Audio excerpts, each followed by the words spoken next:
প্রিয় শিক্ষার্থী বন্ধুরা, ইউটিউব চ্যানেল পিএম লার্নিং স্টেশনে তোমাদের স্বাগত জানাই। আজকের আলোচ্য বিষয় ষষ্ঠ শ্রেণী রায় ও মার্টিন প্রশ্নবিচিত্রা 2026 বইটির দ্বিতীয় পর্যায়ক্রমিক মূল্যায়নের 8 নম্বর school Egra Swarnamoyee girl high school HS এর সমস্ত প্রশ্নের উত্তরগুলি নিয়ে। প্লিজ তোমরা ভিডিওটি লাইক করো, কমেন্ট করো এবং চ্যানেলে নতুন হয়ে থাকলে প্লিজ চ্যানেলটি সাবস্ক্রাইব করে দিও। তাহলে আর বেশি কথা না বলে শুরু করা যাক। দাগ নম্বর 1, নিচের প্রশ্নগুলির নির্দেশ মতো উত্তর দাও। 1 দাগের 1, শূন্য স্থান পূরণ করো। 3.7 মিলিমিটার সমান সমান 0.37 সেমি। এবার দাগ নম্বর 2, শূন্য স্থান পূরণ করো। 1/4 অংশ সমান কত পার্সেন্ট? তাহলে 1/4 গুণিত 100 25%। এবার দাগ নম্বর 3, একটি সমবাহু ত্রিভুজের পরিসীমা 14.4 সেমি। একটি বাহুর দৈর্ঘ্য কত? তাহলে একটি বাহুর দৈর্ঘ্য হবে 14.4 ভাজিত 3 সমান সমান হবে 3×4 = 12, 3×8 = 24, 4.8। এবার দাগ নম্বর 4, আবৃত দশমিক সংখ্যা 0.3 পৌনঃপুনিককে সামান্য ভগ্নাংশে প্রকাশ করো। তাহলে হবে 3 একটি পৌনঃপুনিক, তাই একটি নয়। কাটাকুটি করলে হয় 1/3। এবার দাগ নম্বর 5, কোনো কাঁচা তথ্যকে টালিমার্ক দিয়ে সাজিয়ে ছক বা তালিকা করলে সেই ছক বা তালিকাকে কি বলে?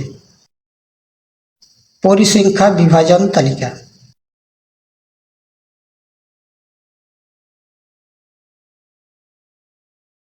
এবার দাগ নম্বর 6, 3.001 গুণিত 0.02 সমান সমান 3×2 = 0.02। এবার দশমিক এখানে 3টির পরে, এখানে 2টির পরে, মোট হবে 5টি সংখ্যার পরে, তাই হবে 0.0। এবার দাগ নম্বর 7, এবি রশ্মির প্রান্তবিন্দু কটি?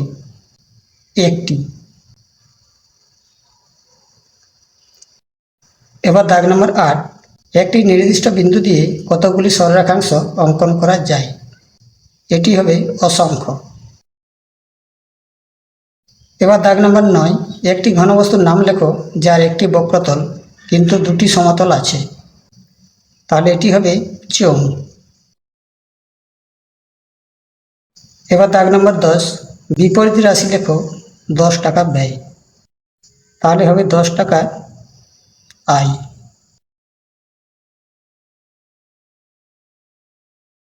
এবার দাগ নম্বর 2, যে কোনো 2টি প্রশ্নের উত্তর দাও।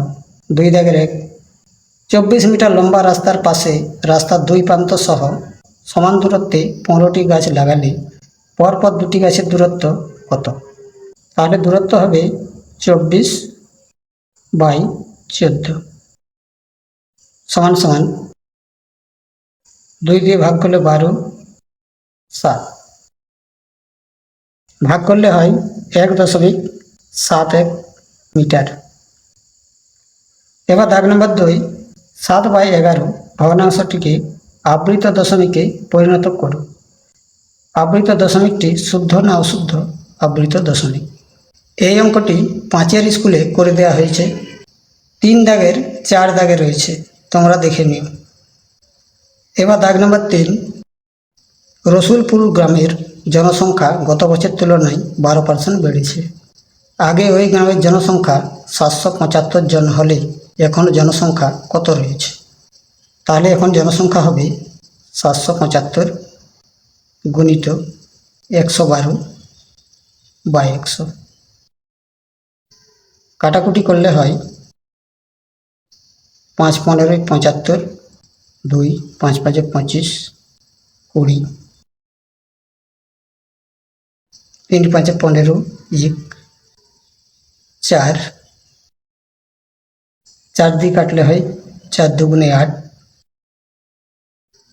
4×8 = 32 সমান সমান 28 গুণিত 31। 868 জন।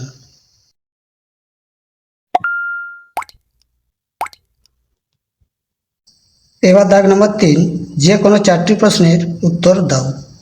3 দাগের 1, সরল করো। 45.85 বিয়োগ প্রথম বন্ধনী 6.29 যোগ 15.06 দ্বিতীয় বন্ধনী ভাগ 5। তাহলে প্রথম বন্ধনী যোগ করেছি 21.35, এবার বিয়োগ 24.50 ভাগ 5 সমান সমান 4.90। শূন্যটা কেটে দিলাম, 4.9। এবার দাগ নম্বর 2, 5 অঙ্কের বৃহত্তম সংখ্যা লেখো যাকে 16, 24, 30, 36 দিয়ে ভাগ করলে প্রতি ক্ষেত্রে 10 ভাগশেষ থাকবে। তাহলে প্রথমে 16, 24, 30, 36 এদের লসাগু করেছি। লসাগু হলো 720। এবার 720 দিয়ে 5 অঙ্কের বৃহত্তম সংখ্যা 5টি 9কে ভাগ করেছি। ভাগফল হলো 138, অবশিষ্ট 639। তাহলে নির্ণয় সংখ্যাটি হবে 5টি 9 বিয়োগ 639 যোগ 10 সমান সমান 99,370। এবার দাগ নম্বর 3, প্রদত্ত জ্যামিতিক চিত্রের পরিসীমা নির্ণয় করো। তাহলে এই জ্যামিতিক চিত্রের প্রত্যেক ধারগুলির যোগফল যোগ করলে হয় 118 সেমি। এবার দাগ নম্বর 4, একটি পরিবারের মাসিক খরচ 4,750 টাকা খাওয়ার জন্য ব্যয় হয় এবং অন্যান্য খরচ হয় 5,900 টাকা। যদি খাওয়ার খরচ 10% বাড়িয়ে অন্যান্য খরচ 16% কমানো হয় তাহলে মোট মাসিক খরচ কত বাড়বে বা কমবে? এই অঙ্কটি 7 নম্বর স্কুলে 4 দাগের 5 নম্বরে করে দেওয়া হয়েছে, তোমরা দেখে নিও। এবার দাগ নম্বর 5, 3টি আলাদা আলাদা রাস্তার ক্রসিংয়ে 3টি আলো যথাক্রমে 16 সেকেন্ড, 28 সেকেন্ড ও 40 সেকেন্ড অন্তর পরিবর্তন হয়। যদি সকাল 8টায় একসঙ্গে আলোর পরিবর্তন হয় তাহলে আবার কখন ওই 3টি ট্রাফিক সিগন্যালের আলো একসঙ্গে পরিবর্তন করবে? এই অঙ্কটিও 7 নম্বর স্কুলের শেষ দাগে করে দেওয়া হয়েছে, তোমরা দেখে নিও। এবার দাগ নম্বর 4, নিচের প্রশ্নগুলির উত্তর দাও। সংখ্যারেখার সাহায্যে যোগ করো। -7 + 2 0, -2, -3, -4, -5, -6, -7 +1 +2। তাহলে প্রথমে -7, এবার +2 ডান দিকে, -7 +2 -5। এবার দাগ নম্বর 2, সরল করো। +20 এর বিপরীত সংখ্যা মাইনাস, -7 এর বিপরীত সংখ্যা মাইনাস, -5। তাহলে +20 বিপরীত সংখ্যা -20, মাইনাস, -7 এর বিপরীত সংখ্যা +7, মাইনাস, -8 সমান সমান হলো -20, -7 +8 সমান সমান -27 +8 সমান সমান বিয়োগ করলে হয় -19।